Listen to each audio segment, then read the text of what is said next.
تو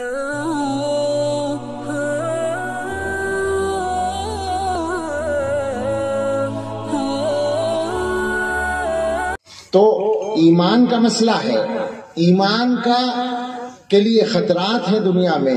آپ سب سے یہ گزارش ہے کہ ایک پہلو پر خاص طور سے بالکل پوری توجہ مرکوز کر دیجئے، اور وہ ہے اپنے گھر والے دیندار بنانے کی کوشش۔ سیدھی سادی بات ہے کہ آپ کے جتنے گھر والے ہیں، ہر گھر والا اپنے گھر کی ذمہ داری لے لے۔ بس آپ کے گھر میں جتنے لوگ ہیں، بیوی ہیں، بچے ہیں، والدین ہیں، جو کچھ بھی متعلقین ہیں، 2 ہیں، 5 ہیں، 4 ہیں، 8 ہیں، ان کے کھانے پینے کا انتظام کون کرتا ہے؟ آپ ہی کرتے ہیں۔ کپڑوں کا انتظام کون کرتا ہے؟ آپ ہی کرتے ہیں۔ دوا کا بیماری ہو جائے تو دوا کا انتظام آپ ہی کرتے ہیں۔ ساری ضروریات کے ذمہ دار آپ ہیں، تو ان کو جہنم سے بچانے کے لیے تبلیغ والے ذمہ دار ہیں۔ میں مذاق میں نہیں کہہ رہا ہوں، میں تکلیف کے ساتھ کہہ رہا ہوں یہ بات۔ کیا مطلب ہے اس کا؟ ہماری مرضی کے خلاف گھر میں کوئی کام ہو جائے تو ہم ناراض ہوتے ہیں، ہمارے کپڑے ہماری مرضی کے مطابق نہ دھلیں تو ہم ناراض ہوتے ہیں، ہمارے گھر میں کھانا ہماری منشا کے مطابق نہ بنے تو ہم ناراض ہوتے ہیں، لیکن اللہ کی نافرمانی گھر میں ہوتی رہے تو ہمیں کوئی غصہ نہیں آتا۔ بیوی کی وہ باتیں جو ہماری ذات کے متعلق ہیں، ان میں ہم بڑے نازک مزاج ہیں، اور وہ نماز کبھی نہ پڑھے ہمیں کوئی فرق نہیں پڑتا۔ ہمارا بیٹا ہمارے مشورے کے خلاف کاروبار کر لے، کام کر لے، اور ہمارے مشورے کے خلاف کر لے تو ہم ناراض ہیں۔ ابا جان ناراض ہیں، لیکن وہ بیٹا کبھی نماز نہ پڑھے، ابا جان کے کان پہ جوں نہیں رینگتی۔ کیا مطلب ہے اس کا؟ یہ غفلت اب چلنے والی نہیں ہے۔ گھروں کے اندر سے اللہ کے عذاب کے اسباب کو ہٹائیے، گھروں میں گناہوں کا سلسلہ بند کرائیے، اور گناہوں میں سر فہرست نماز کا چھوڑنا ہے۔ نمازیں پڑھنے والے سب بن جائیں۔ کوشش کیجئے، اس کے لیے محنت کرنی پڑے گی۔ آپ جتنے حضرات یہاں آئے ہیں، بڑی تعداد ہے لوگوں کی، آپ تو ارادہ کر ہی لیں کہ آج سے ہم اس کے لیے انشاءاللہ محنت کریں گے۔ اپنے اپنے گھر کی بات کر رہا ہوں میں، اپنے اپنے گھر کے لیے محنت کریں گے۔ اور محنت کا مطلب ڈنڈا اٹھانا نہیں ہے، یہ یاد رکھیے گا۔ بالکل غصہ نہیں کرنا ہے، سختی بھی نہیں کرنی ہے، صرف پیار سے کرنا ہے، صرف پیار سے اٹھانا ہے۔ ایک نماز کے لیے ہو سکتا ہے 10 دفعہ اٹھانا پڑے، اس کی ہو سکتا ہے نوبت آئے۔ یہ کریں گے آپ، یہ کرنا پڑے گا، نرمی سے کیجئے، عادت پڑ جائے گی، مان جائیں گے، سمجھ میں آ جائے گا۔ سوچئے ذرا، اللہ نے اور اللہ کے رسول صلی اللہ تعالیٰ علیہ وسلم نے سزائیں بیان کر رکھی ہیں، وہ فرضی باتیں نہیں ہیں، وہ حقائق ہیں، وہ سچائی ہے۔ آپ اپنے بچوں کو سزا ہوتے ہوئے دیکھنا پسند کریں گے؟ دنیا کی چھوٹی سی تکلیف تو برداشت نہیں ہے، اللہ کا عذاب کیسے برداشت ہوگا؟ تو یہ خاص چیز ہے۔ بچوں کو مومن بنانے کی کوشش کیجئے، بچوں کی تربیت کی فکر کیجئے۔ یہ جو بچوں کی طرف سے غفلت کا ماحول بنا ہوا ہے، بے انتہا غفلت کا، جگہ جگہ یہ صورتحال سامنے آتی ہے کہ بچے آتے ہیں مسجد میں اور بولنے لگتے ہیں، شور مچانے لگتے ہیں، اور اس کے بعد بڑے جو ہوتے ہیں وہ ان سے زیادہ شور کر کے ان کو چپ کرنے کی کوشش کرتے ہیں۔ میں لوگوں سے کہتا ہوں، میں کبھی بھی بچوں پر غصہ نہیں کرتا جب وہ مسجد میں باتیں، مسجد میں آواز بلند ہونے پر مجھے شدید غصہ آتا ہے، میں سچ کہتا ہوں، لیکن بچے آواز بلند کرتے ہیں تو مجھے کوئی غصہ نہیں آتا۔ ان پر نہیں آتا، ان کے اباؤں پر آتا ہے، ان کے والدین پر آتا ہے۔ میں ان سے کہتا ہوں کہ یہاں کھڑے ہو کے اصلاح نہیں ہوگی، یہ تو گھر میں کرنے کا کام تھا، مگر گھر میں والدین کو بچوں کی دینی تعلیم اور تربیت کے علاوہ ہر کام کی فرصت ہے، ہر کام کا موقع ہے سوائے اس کے۔ بچوں کو انسان اور مسلمان بنانے کی فکر کے علاوہ ہر کام کر لیتے ہیں ہم لوگ۔ کمانے کی دھن ہے، پیسہ کمانے کی دھن ہے، بچوں کے ساتھ ناانصافی کر لیں آپ۔ بلکہ بعض گھروں میں تو ویسے بھی ناانصافی ہو رہی ہے، یعنی دنیاوی معاملات میں بھی، پیسے کے معاملات میں بھی۔ ماں باپ کی، یعنی آپ ذرا سوچیں، ایمان کی کمزوری کا ہم لوگوں کی یہ عالم ہو گیا ہے کہ اگر بچوں میں ایک حافظ یا عالم ہے اور اس کی کمائی ظاہر ہے کم ہے، اور ایک دوسری لائن میں کما رہا ہے، تو ہماری نظروں میں وہی اہم ہے جو زیادہ پیسہ کما رہا ہے۔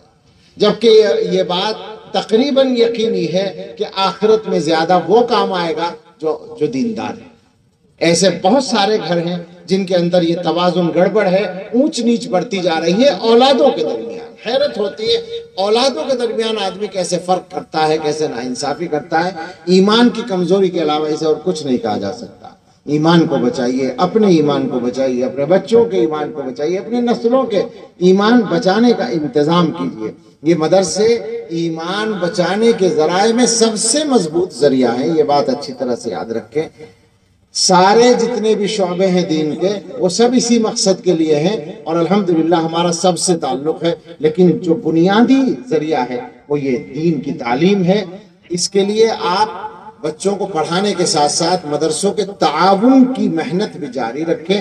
ہمارا جو یہ سال گزرا ہے مدرسوں کو چندہ نہیں ملا عام طور پر، اور دینے والوں نے یہ کہا کہ صاحب مدرسے میں طلبہ نہیں ہے تو چندہ کاہے کے لیے؟ اس کا نتیجہ کیا ہوا؟ مدرسوں کے اساتذہ بے روزگار ہوئے، تنخواہیں بند ہوئیں، اکثریت بے روزگار ہو گئی۔ لوگوں نے اس بات کو اس انداز سے سوچا ہے کہ مدارس کے لوگوں کے روزگار کا کوئی انتظام ہونا چاہیے، یا مدارس کے لوگ بے روزگار ہوئے ہیں، بیچارے مدرسین امام لوگ پریشان ہوئے ہیں۔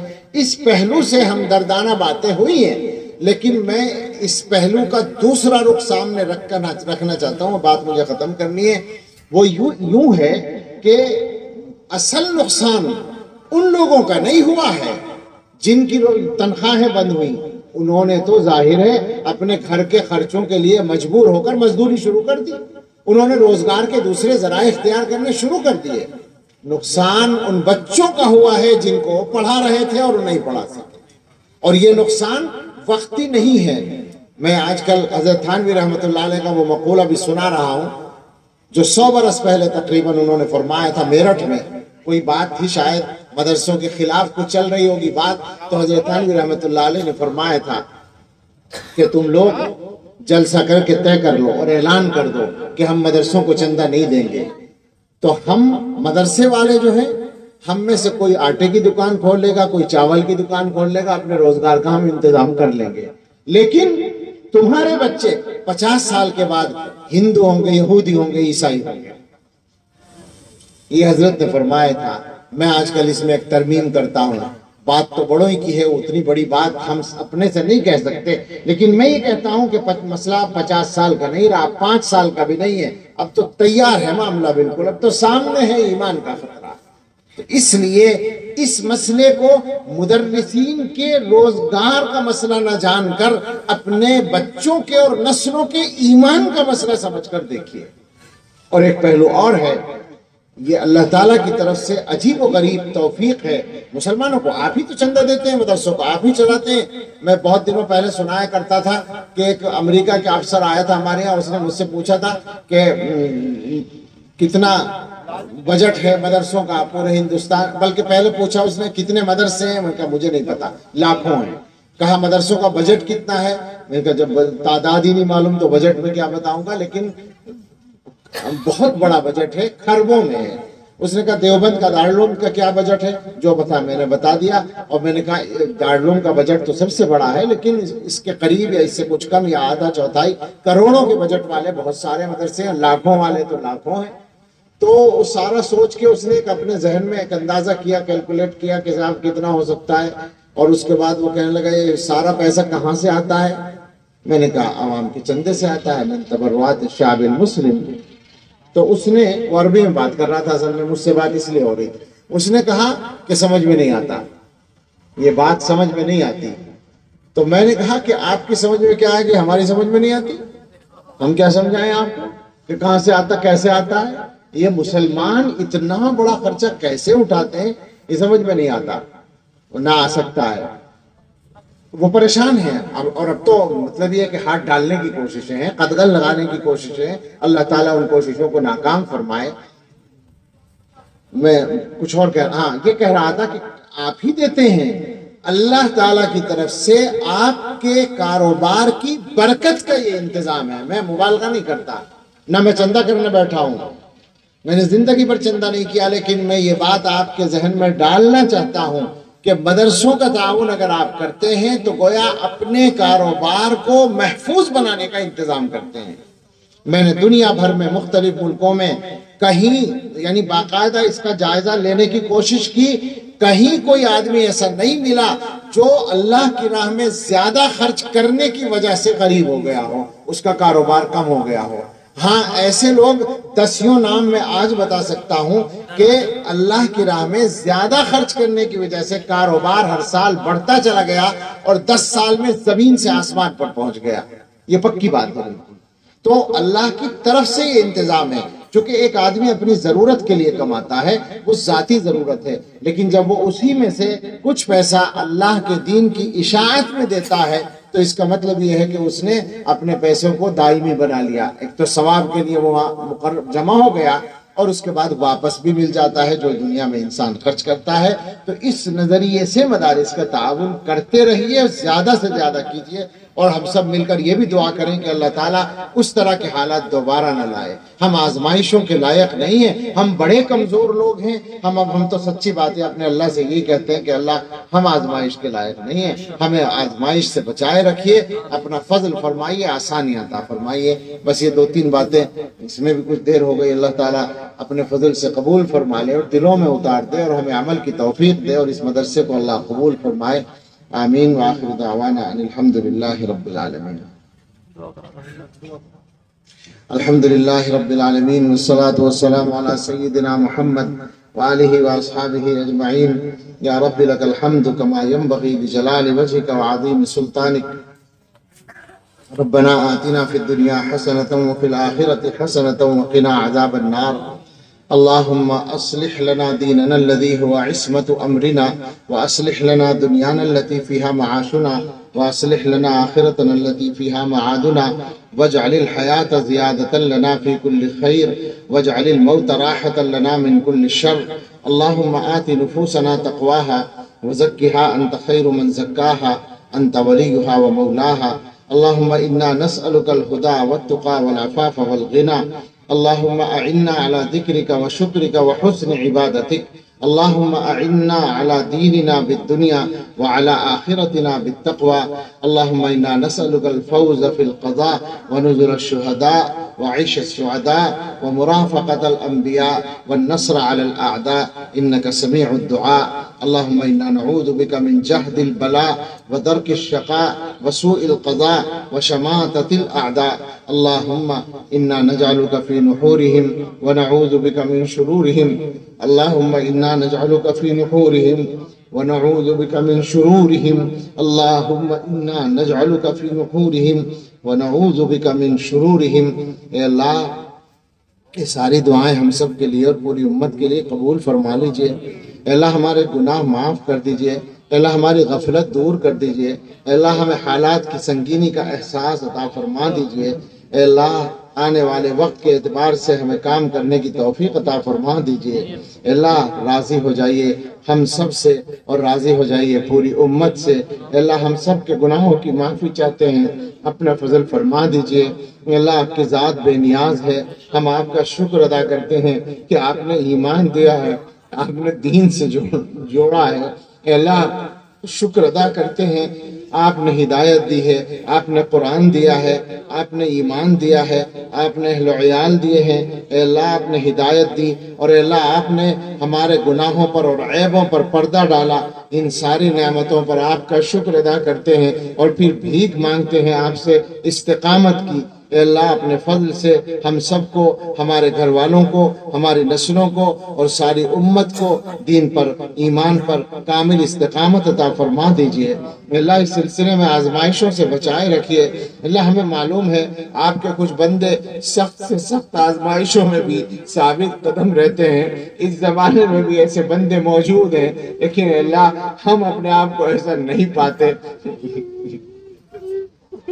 ہمیں اللہ آزمائشوں سے بچائے رکھیے اور اللہ ہر حال میں دین پر استقامت عطا فرما دیجئے. اللہ ایمان کے بارے میں آزمائشوں سے بچائے رکھیے، دین پر عمل کرنے کے بارے میں آزمائشوں سے بچائے رکھیے. اللہ ہمارے اس ملک میں امن و امان قائم رکھیے. اللہ جو آسانیاں اور سہولتیں آپ نے عطا فرمائی ہیں ان کو ہم سے واپس نہ لیجئے. اللہ مدرسوں کی عظیم نعمت ہم سے واپس نہ لیجئے. اپنے فضل سے اس نعمت کو قیامت تک جاری رکھیے. اے اللہ دین کے جو کام بیماری سے، وبا سے متاثر ہوئے ہیں اپنے فضل سے پہلے سے زیادہ قوت و شوقت کے ساتھ جاری فرما دیجئے. اے اللہ دارالعلوم دیوبند اور تمام مدرسوں کی حفاظت فرمائیے، دعوت و تبلیغ کے کام کی حفاظت فرمائیے، اے اللہ شریعت و سنت کے مطابق چلنے والی خانقاہوں کی حفاظت فرمائیے، اے اللہ دین کے ہر صحیح کام کی حفاظت فرمائیے، اے اللہ اس مدرسے کو قبول فرمائیے، ترقی عطا فرمائیے، اخلاص کے ساتھ کام کرنے کی توفیق عطا فرمائیے، اے اللہ مدرسوں کے اور دینی کاموں کے ہر فرد کو اخلاص عطا فرما دیجئے، اے اللہ اخلاص ہی وہ طاقت ہے جو اعمال میں جان پیدا کرے گا اور اعمال میں تاثیر عطا کرے گا، اے اللہ عطا فرما دیجئے ہم سب کو اخلاص نیت دے دیجئے، جسمانی اور روحانی بیماریوں سے شفا دے دیجئے، جو ہم میں بیمار ہیں رشتہ داروں میں، گھر والوں میں، متعلقین میں سب کو صحت کاملہ دے دیجئے، مقروضوں کے قرض ادا کرا دیجئے، بے گھروں کو گھر دے دیجئے، بے روزگاروں کو بابرکت حلال روزگار دے دیجئے، جو بے اولاد ہیں انہیں نیک سال اولاد دے دیجئے، اولادوں کے سلسلے میں جو پریشانیاں ہیں جس کے سامنے وہ دور فرما دیجئے، اور ہم سب کی اولادوں کے سلسلے میں اچھی تمنائیں پوری فرما دیجئے، اللہ یہ پورا مجمع آپ کے دین کے نام پر آیا، اللہ اس کو دین کے کام کا بھی بنا دیجئے، اور اللہ ہم سب کو قبول فرما لیجئے، اللہ پورے مجمع میں ہر شخص کے سامنے کچھ ضرورتیں ہیں آسانی سے پوری فرما دیجئے، دلوں میں کچھ تمنائیں ہیں اللہ آپ تمناؤں سے واقف ہیں، اپنے فضل سے اچھی تمنائیں پوری فرما دیجئے اور بری تمناؤں سے ہمارے دلوں کو پاک کر دیجئے، اللہ آپ کو عافیت عطا فرمائیے، انجام بہتر فرمائیے، کاموں کو آسان فرما دیجئے، اور ہم سب کے لیے اور پوری امت کے لیے آنے والے وقت کو گزرے وقت سے بہتر بنا دیجئے، اور سب سے بہتر ہم سب کے آخری وقت کو بنا دیجئے۔